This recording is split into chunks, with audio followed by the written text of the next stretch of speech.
Hey, how's it going, everyone? My name is Derek Afasi. I'm the owner of Afasi Financial Group and RetireSharp.com. Today's topic, I want to discuss in detail what is a 770 account, and more importantly, when should a 770 account be utilized for an individual retirement accumulation situation or retirement supplement situation, and then also when is it not necessary or where it could really blow up in someone's face. So I want to really dissect the pros and cons. Understand that I'm going to be non-biased towards this type of account. This is a type of strategy that I leverage towards my own retirement planning, but that does not mean that this is going to be successful for your guys' retirement planning. It really just depends if you fall into, a specific category, if you have a specific length of time before you're going to retire, and then what are the benefits. So I'm going to also show you how we design plans and how we could create more successful 770 plans, or different things for you guys to be aware of on what makes a really good a cash accumulation 7702 plan or 770 plan as opposed to something that you're just paying for a type of cost or a charge or an insurance related charge in there. So when viewing this, please have an open mind. Sometimes these things work really well.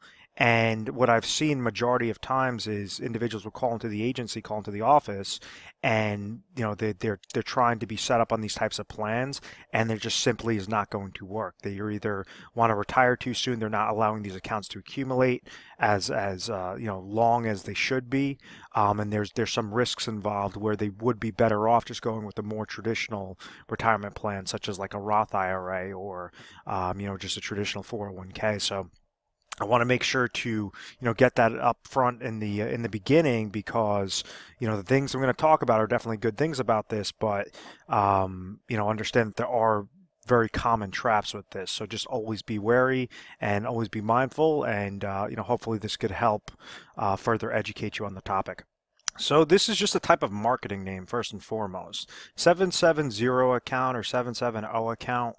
What it's basing it off of is you have a lot of insurance agents that what they're doing is they're honing in on Internal Revenue Code 7702 regarding the different tax benefits within a permanent life insurance policy.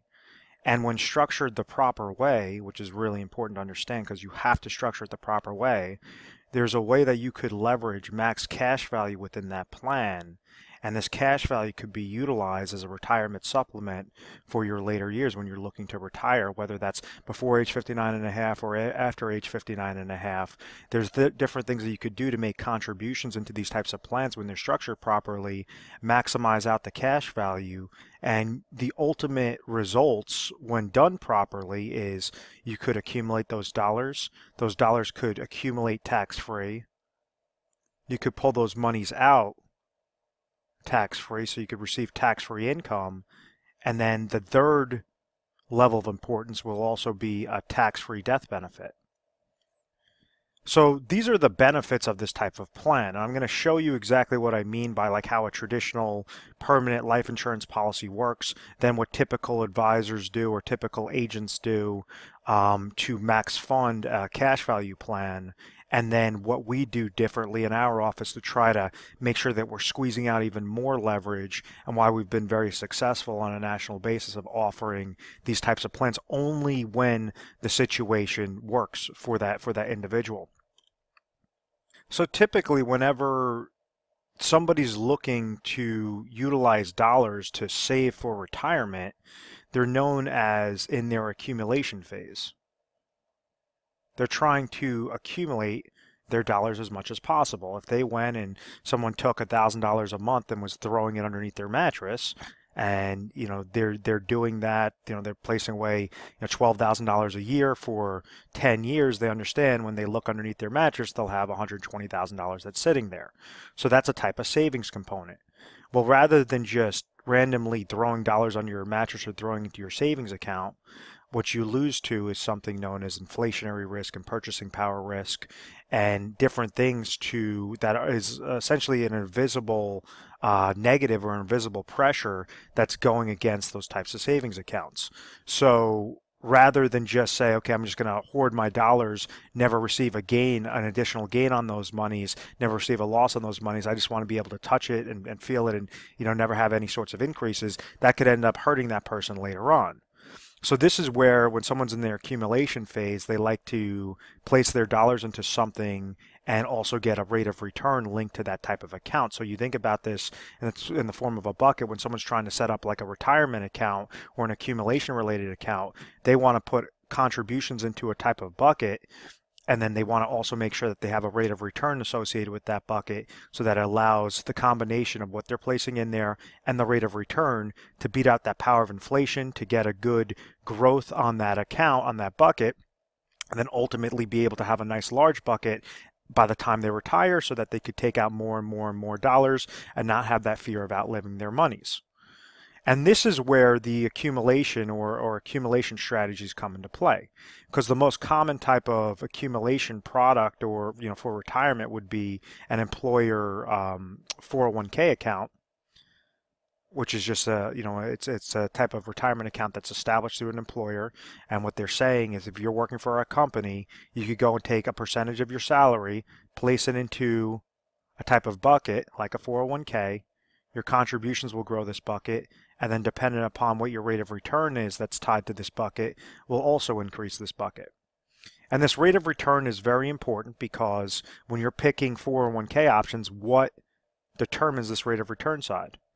And that has to do with your different funding options that you could choose. So these are your different mutual funds, stocks, bonds, ETFs, whatever your array of options are available. As long as these come back positive and you added dollars into that account, well, then your 401k is going to be larger than it was the previous day or the previous year. So why is that important when we're looking at a 770 account, and what are the mistakes or what are the flaws with traditional retirement plans? And then how can a 770 account or 770 account really be beneficial for that individual situation? So just after years of reviewing financial publications and different strategies and stuff, what we did, we figured out that with an accumulation stage, in order for an accumulation stage to be really successful, they have to really focus in on 4 main quadrants. And some advisors use this as the acronym of time. The first one stands for taxes. So if you go and you have your monies that are invested into an account, like a type of retirement account, does it make more sense for those monies to grow tax-free and pull those monies out tax-free, or to grow tax-deferred and be fully taxable in the back end? Because when we're looking at traditional 401k, I'm just going to use 401k account as this example, what happens is that's known as a pre-tax qualified retirement account. So just like the bucket, any contributions that are being placed into this bucket are getting a tax deduction, meaning that if somebody makes $100,000 in a given year, let's say they threw $5,000 into their 401k account for that year, and everything else being equal, their adjusted gross income at that year, at the end of that year, would be $95,000. They were pre-tax, they got that tax deduction up front, and therefore that $5,000 that's being placed in there on the contribution side, and whenever that rate of return comes back positive or negative, whatever that rate of return is that grows this bucket, that's going to grow tax deferred. And then when it comes time to retire, when they're in their 60s and they want to pull this money out, that's going to be fully taxable. So the government isn't just being nice and saying, okay, put your dollars into a 401k plan, get this tax deduction, everything's going to be rainbows and butterflies, you're going to have all this good growth, and we're never going to get a dollar back. There's an incentive to obviously get your tax deduction now, but their bottom line is to essentially fully tax you on those monies every time you take monies out of that account later on.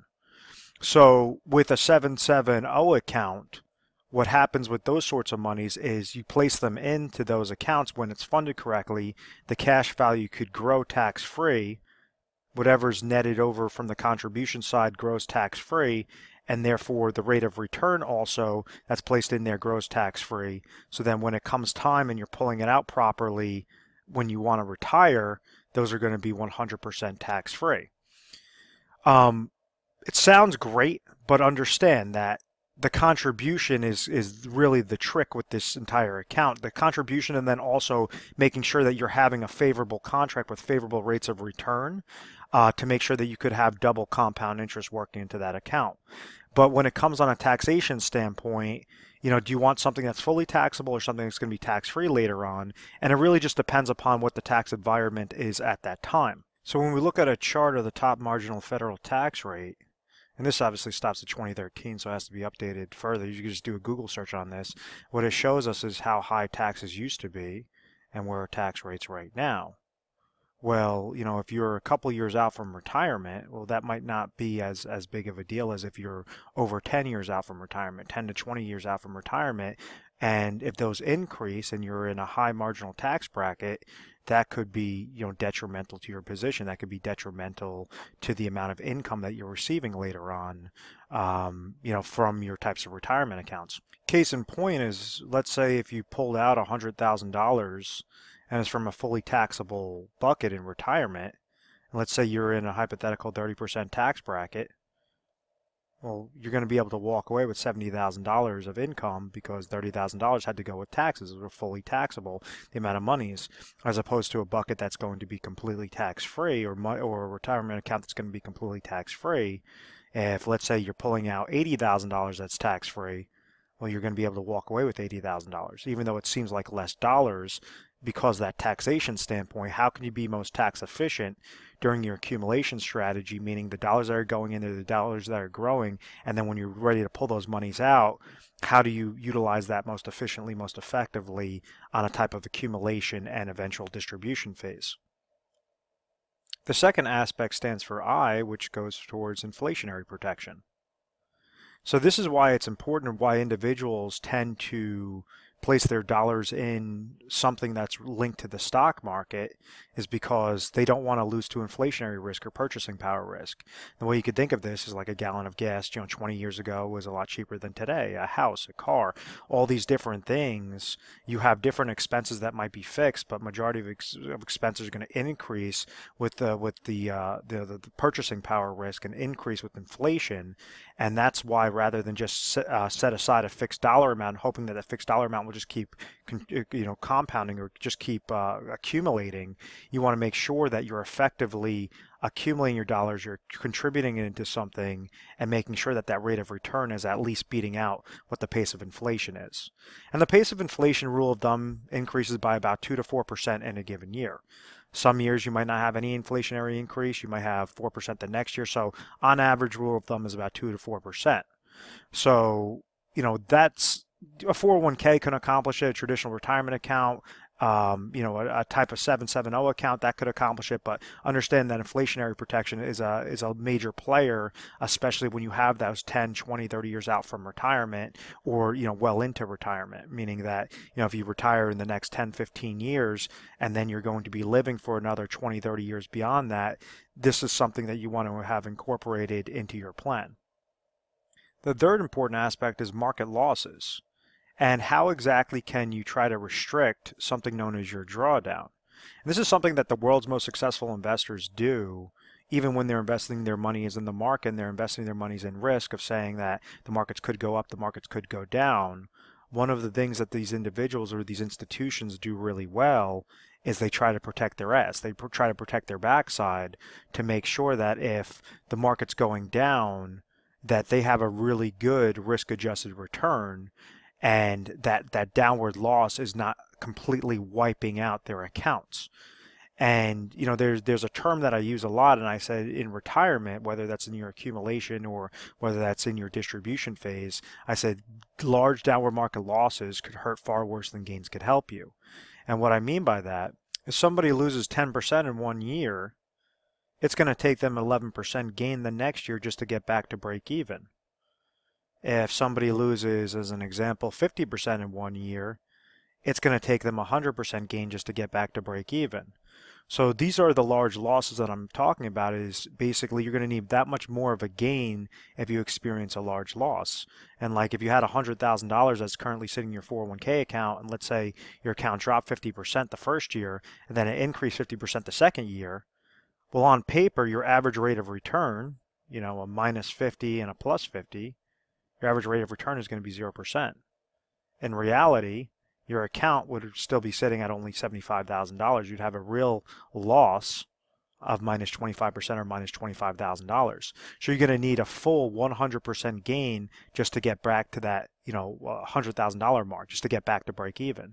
So that's why, market losses are something that's so crucial that a lot of individuals just try to, leave their money in the market. They don't really have a good strategy, and it ends up hurting them, especially when they're trying to near out for retirement. Case in point is like a 2001 or 2008 when you had large portfolios lost anywhere between minus 30%, minus 60% on average, and that was a big hiccup. If you increase that number to $1 million and this person takes a 40% hit that 1 year, that's $400,000. That is a lifestyle change, especially in retirement when they're nearing retirement.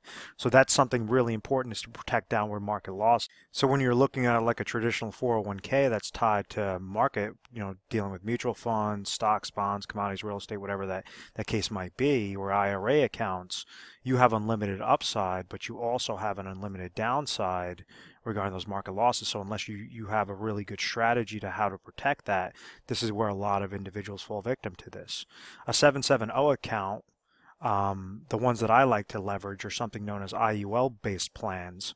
They grow when the stock market that it's linked to, when the index increases and gains 0%, you have a 0% floor, meaning you are not susceptible to those downward market losses whenever that stock market index goes down. So what it essentially allows is the contributions to go in there efficiently, effectively, and then that rate of return to not come back and be a detriment to that type of bucket. And like what I mean by that is, if you take a given 401k in 2008, that this individual was placing dollars in there for years and years and years, was placing so many contributions. They got this side correct. It was this side, this rate of return, that could be positive or could be negative. And when that came back negative, even something as small as a 30% loss, that cut their portfolio in a third, and essentially hurt them with trying to plan out to how they properly retire. With these types of accounts, you have a positive contribution side when set up correctly, and then that rate of return side will either be 0%, meaning that negative is not going to hurt it, or it's going to be based upon whatever indexing strategy that is. And it's all specific towards carriers, towards companies, and all of that. So I'm going to get into that in a little bit later. So now it brings us to our fourth most important aspect, which are expenses. And I think this is probably the most important thing, because if a 770 account is more expensive than a traditional retirement account, why would you go into this type of product line? And this is something where agents and advisors, they get this part wrong time and time again. Is what they try to do is always talk about these three main benefits, and then they steamroll whenever somebody asks them regarding the expenses. It's really important, if you are interested in a 770 account, or you're currently in the process of maybe getting set up, there's something that each agent could go and offer or show you, is something known as a cost of charges chart, where you could see to the decimal point what your current charges are currently, and then what they're going to be each and every year going forward. So if you're seeing astronomical monies that are coming out of a 770 account, and you know that those monies are a lot more expensive than what it would be going to a traditional retirement account, well, why would you go with that 770 account? It just doesn't make mathematical sense to do so. So that's the philosophy in getting set up in a 770 account. My basic rules, or my basic formula on this is, as long as somebody is over 10 years out from retirement, as long as they have about 10 years worth of accumulation that they want to set up, that might be a nice sweet spot for them regarding the 770 account. When they're before that 10-year mark, that's when the 770 account is typically going to be more expensive than a traditional play, and that's why I would typically recommend a traditional play.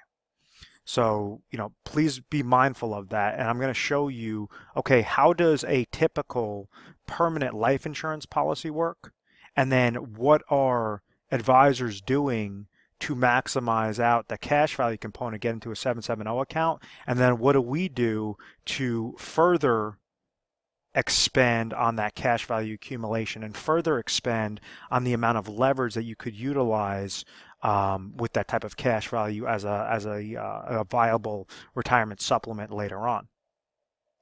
So this is how a typical life insurance policy works. You might have seen this with other videos, but I'm going to correlate this to the conversation, regarding the accumulation phase. Each life insurance policy has something known as a death benefit that's attached to it. So with traditional life insurance, what happens is an individual is paying a premium dollar, and God forbid if they pass away, then this death benefit is going to get paid out to the beneficiaries, usually in the form of a lump sum. So if someone's putting in $1,000 into a plan and they have a $500,000 death benefit, this person makes one payment and then passes away, well, $500,000 now has to come off the life insurance company's books and get paid out to the beneficiary. So that's a large loss for the life insurance company. Any time that they're in risk to have these large losses, it's going to increase something known as net amount at risk, NAR. So, and case in point is like this is showing the dollars go into the plan. Majority of the red section is known as the cost of insurance and other expenses. That has to get paid first to basically correlate to the death benefit to the net amount at risk, and whatever's left over is going to go into a type of savings account known as cash value. So this cash value is all the good things that I spoke about, in this video of saying, okay, you could have tax-free monies, you could have inflationary protection, no downward market losses, expenses, all these different things. Well, unfortunately, this is how majority of individuals or majority of agents, or should I say life insurance agents, set up plans. Because they understand that the larger this death benefit is, the higher the cost of insurance is, and the higher that their commission is going to be. And therefore, the cash value, yes, it is still growing with those different components, but it's not going to be favorable when you're comparing it on a retirement supplement standpoint. When you're comparing the apples to apples with like a 401k or a Roth account, that's not even going to compare with being a viable option. So you have other agents that they say, okay, well, we're going to set up a cash value maximization plan for our clients. And what they do is they'll have that same dollar that goes in there, but instead of a $500,000 death benefit, they're going to reduce this down to a $100,000 death benefit. They're going to reduce this down to what the legal limits allow with the Internal Revenue Code 7702, 72E, and 101A that says that they could grow this money, this cash value, tax-free. They could pull this money out tax-free, and they could also leave a tax-free death benefit. When someone's looking to utilize a 770 account, the cash value is going to be the most important thing, and the death benefit is going to be the least important aspect. You're not trying to get put into this plan for a death benefit play. Death benefit should be the absolute least of your concerns. Yes, you have a death benefit that's sitting there. Yes, it's beneficial, but you should try to beat the hell out of this death benefit as much as possible because you want to try to hone in on this cash value as large as possible. So with the death benefit being reduced down to $100,000, what do we notice? Well, the cost of insurance and other expenses also were reduced by, about a fifth of the price of what it was with the $500,000 death benefit. And therefore, this $100,000 has less dollars go to the cost of insurance and expenses because the risk is less to the insurance company, and therefore more money is being netted as a contribution into that cash value. So all that happened was there was focus on that net amount at risk. So whenever we set up plans, and I say, okay, well, other agents, they'll go and they'll try to set up these types of plans, and they'll just figure out this death benefit side, tweak down the death benefit and call it a day. And you're still leaving a large portion towards cost of insurance and other expenses. So what we did was we really figured out, what is this net amount at risk? What is the actual risk to the insurance company? And how can we cherry pick specific carriers and specific strategies to further reduce this net amount at risk and further increase the amount of cash value that's growing within that plan while still staying in compliance with these internal revenue codes? Because be mindful that the reason why you can't drop down this death benefit to like $1 and put $1,000 in there is because this would be known as a modified endowment contract, and therefore you're going to lose out on all those tax benefits that I mentioned previously. So if you have too small of a death benefit and too large of a cash value, well then it's known as a modified endowment contract, and it works like a type of non-qualified retirement plan. So it's very important to strip down this death benefit to bare bones legal limits, and then also make sure that this cash value is correlating with it as well. So when we set up our plans, we want it looking something like this, where you're still putting in that $1,000, that's fine. The death benefit is still sitting at the lowest that it can be, but we have a different cost of insurance and other expenses that are associated with our plans. what exactly did we do? Well, we honed in on a lower net amount at risk. With cash value plans, it's really important to make sure that this death benefit and this cash value are as close to each other as possible. This is known as the cash value corridor. So as cash value is increasing, we want death benefit to increase with it. If cash value goes down, we want death benefit to go down with it. So we want to keep these quadrants or this correlation as close to each other as possible to make sure that you're paying the smallest amount of cost of insurance and other expenses and reduces the net amount at risk to the insurance company, and make sure that in return you're receiving the least amount of costs. So that's one aspect, is making sure that that death benefit is as low as possible, then it's correlating. It has something known as a cash value corridor that increases when it goes up and decreases when it goes down, each and every day, each and every year during your accumulation phase. Now, the second aspect that also shows a significant difference is this lower net amount at risk. Is majority of carriers, 99% of carriers and contracts, they offer this death benefit in the form of a lump sum. So what this says is this person puts in $1,000 and they pass away, $100,000 has to now come off the insurance company's books in the form of a lump sum. So if we're using not $100,000, but let's just use a $300,000 example to help further explain this hypothetical situation. And let's say this person threw in $1,000, they have a $300,000 life insurance death benefit. Well, 99.9% of companies are with company A that says a lump sum. What we did is we found a company that has a patent pending design that pays this money out in the form of annuitization. And it's very sloppy handwriting, but understand that if they have $300,000 with company A and this person passes away, $300,000 now in that day has to get off of the company's books, off of insurance company A's books. With company B, what they're doing is they're saying, okay, we're going to not pay you $300,000 lump sum, but what we can do is pay you $10,000 per year for up to the next 30 years and make sure that, yes, you are still getting paid that death benefit. So what that does is it has a much lower net amount at risk with insurance company B, is because they're able to hold on to those dollars for a lot longer, able to invest those extra dollars that they don't have to take off of their books, invest that on the back end and make interest on interest on interest.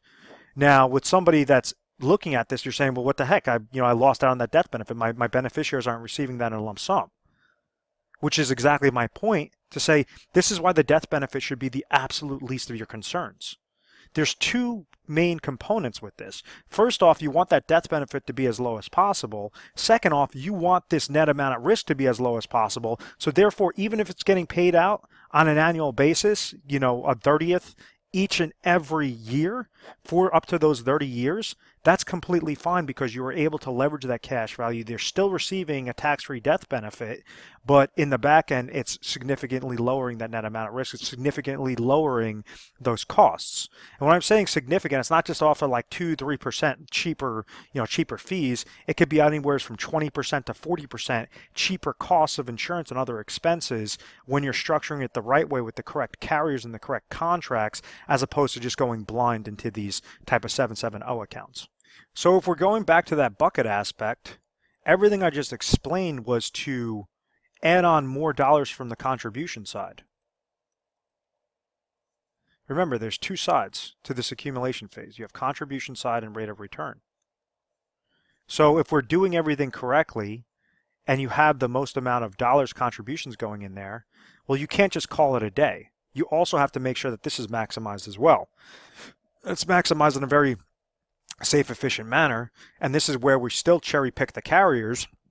We'd only find the ones that give us that annuitization phase on the death benefit, but then we also find ones that have really high either cap rates or really good indexing strategies. One in particular that we like to deal with, it actually has an uncapped index and a 0% floor. So if you go into that index and let's say the index gains 15% that year, you're going to have a plus 15% into your cash value on top of the contributions that you're placing in there. If let's say the next year that index loses 40%, well, you're going to have a gain of 0% in there. So it's going up whenever that index goes up and gain 0% whenever that index goes down. The mistake that's made is individuals just go into this type of plan, and they'll go into a plan with like really low cap. So they'll have like an S&P 500 with like a 10% cap and think that, okay, that's a good contract, as opposed to other ones that might have 17% caps or might be completely uncapped indexes that make this rate of return much more favorable and overall grow your bucket at a much higher exponential rate of return or an exponential growth than just falling victim to those lower cap limits. So that's the main takeaway, is to make sure that you're stripping down those costs as much as possible. And second off, you're also finding really good indexing strategies and really good growth potential in there so that everything makes mathematical sense. But once again, we want to make sure that we're checking the acronym of time whenever we're looking at a retirement situation. So let's say if, yes, okay, the 770 account is more tax favorable than a traditional account, the inflationary protection will run them at both the same rates of return to make sure that it's as close to an apples-to-apples correlation as possible. We're just letting them know that the 770 account is, you have that 0% floor, as opposed to the other account, which could go down when it's tied to market to downward market losses. But most importantly, the expenses. If someone's trying to leverage this and their account is too expensive, meaning that one aspect might be that they're uninsurable or they're highly rated, so therefore you have a higher cost of insurance in there and other expenses. Does it make more mathematical sense to go into a 770 account, or does it make sense not to just fully fund what you currently have through your employer? Another aspect is to do a blended strategy. And one of the things I didn't mention with like a typical 401k account is they offer something known as an employee match. So what that means is if someone's making $100,000 and